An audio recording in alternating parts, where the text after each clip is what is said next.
So now if you can notice, I have the ground beef and I've added my tomato sauce already, and I added a little secret that I put in mostly all of my meals. It makes it more creamier, makes it more buttery, and that's cream of chicken. So I've added a little half a can of cream of chicken into my mix with the tomato sauce, my seasoning, my onions, bell peppers, and my steak that I have seared and put in the food processor. If you can notice now, the potatoes, they're looking pretty good, so we're going to go ahead and see. Yeah, they're about ready to smash. So I'm going to let them cook for about 5 more minutes just to make sure there's no lumps anywhere. And then we're going to go ahead and let them cool for about 5 or 10 minutes, and then we're going to start our filling. Now, I am still deciding whether I'm going to put the shrimp inside this one or if I should make a whole different video. But either way, we're going to get this done, and you guys will enjoy it when you make it yourself. So let's go ahead and start mashing the potatoes down. Now, if you want milk, you can add milk. Like I said, I do a little different trick. I add a little cream of chicken to mine just to give it a little more flavor. So we're going to go ahead and get these mashed down, get some seasoning, preferably a little salt and pepper, but since I'm not using any salt, I'm going to use a little black pepper, the smoked paprika, and then I'm going to use a little bit of the Malibu rub that I showed you guys before, and then I'm going to add the cream of chicken.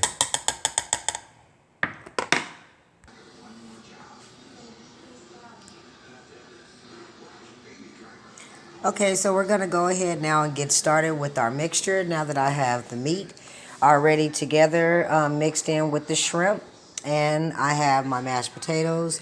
I'm going to see if they're cool enough now to go ahead and roll. I've already done one, and I'm going to show you how I actually got these prepared, okay?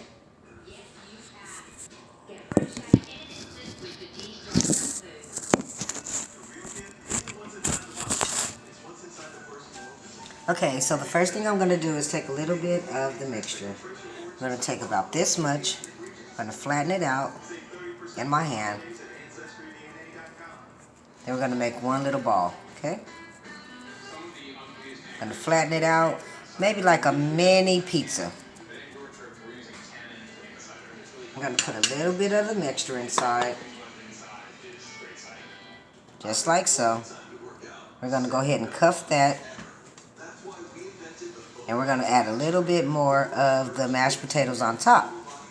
Okay, so now we're going to go ahead and roll these up into one ball, just like this. Now, if you have any of the meat mixture out, just go ahead with more of the potatoes and put on there, okay? All right, so here we go. We're going to go ahead and get these in our dip. The first thing I'm going to do is put them in a little bit of milk bath. After the milk bath, I'm going to go ahead and drench them in a little bit of the flour. Make sure there's no excess flour on there. Go ahead, dip them back in the milk. The egg. And then we're going to dip them in the breadcrumbs. Once you dip them in the breadcrumbs, you can go ahead now and just make sure that they're formed into their ball, just like so.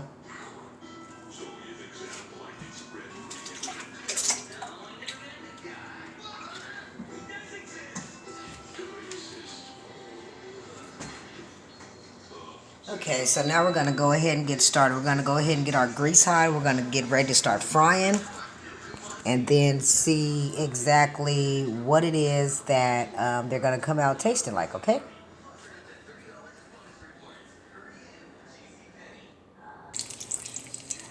Okay, so now that we have our potato balls already seasoned and breaded up, you can place them in your refrigerator for about 3 to 4 hours. Once they're out and they're a little firm, you can go ahead and place them in your hot grease, preferably 1.5 inch of grease, no more than 2 at the most. Okay, so as you can see, they're starting to get a little brown. And they smell so great. I can't wait till they make smell-o-vision. You feel me? Okay, so now we're going to get our last one in. And we're going to let these fry up, and I'm going to go ahead and get a dipping sauce together. And you can use whatever you want as a dipping sauce, whether it's cocktail sauce, tartar sauce, hot sauce, ketchup. What I'm going to do is make a small mixture of ranch dressing mixed with Red Devil hot sauce. And I usually put this on my po' boys or anything, but they go really good with seafood. And then they'll actually complement the potatoes and the meat as well. So let's go ahead and finish cooking these up. See how brown they're getting on the other side? Yeah, they're looking really good in there. You want to make sure that they're crispy all over.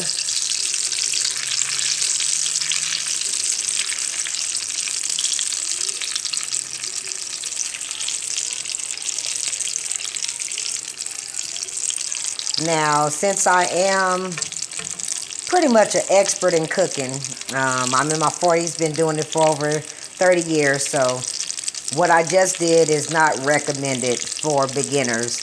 Actually taking one of your utensils and going over the product that you're cooking and just putting grease on top just to make sure that it cooks through and evenly.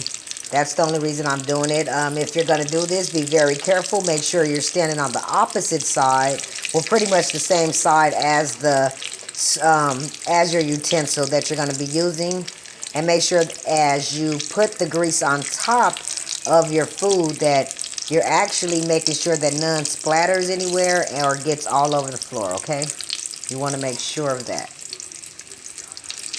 All right, so now that we have those on each side, they're pretty much golden brown.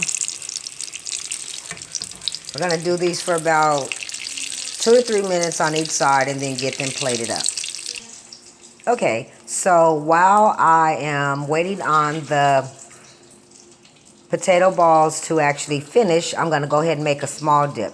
So what I have here is a little ranch dressing in a container. Now, I preferably use Red Devil. You can use any type of hot sauce, Louisiana, whatever you like. But this is what I like, so I'm going to put maybe about 5 or 6 little dabs inside the bowl. Then we're just going to stir it up.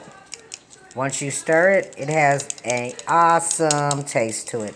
I don't add any seasoning because the ranch already has enough flavor, and then the hot sauce just actually makes it a little bit more zingy, okay? So now that we have that mixed up, we're going to go ahead and check on the potato bowls and get them plated. All right, so it looks like our potato balls are all the way done. What you want them to have this color. They want to be all the way done. We're going to sit them on the side for a second, let them cool off.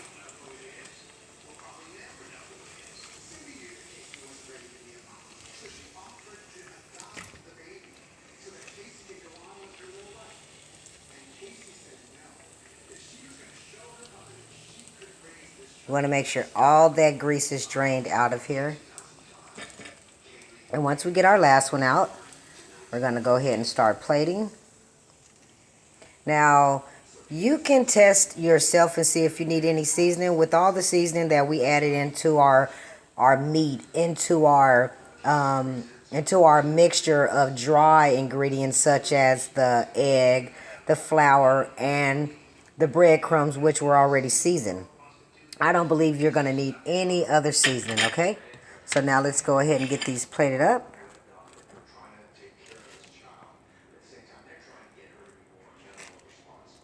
And then we'll let you see what they look like in the inside as well. Okay, so let's try this now. This is my first time as well. So we're going to go ahead and cut into this, and we're going to hope that it comes out looking the way that it was when I ordered it from the restaurant. Let's see here. Oh yeah, so it has the mixture in the inside. It has all your meat. It has the garlic, the onions, the bell pepper. And I think they're going to be very excellent. So when you guys get a chance, try this. If there's any flaws or errors or any mispronounced words, don't shoot me for that, okay? It's my first video, and I just wanted to try it out. And hopefully you guys will enjoy the potato balls yourself, and I'll see you guys on my next video. Make sure you like, subscribe, and share.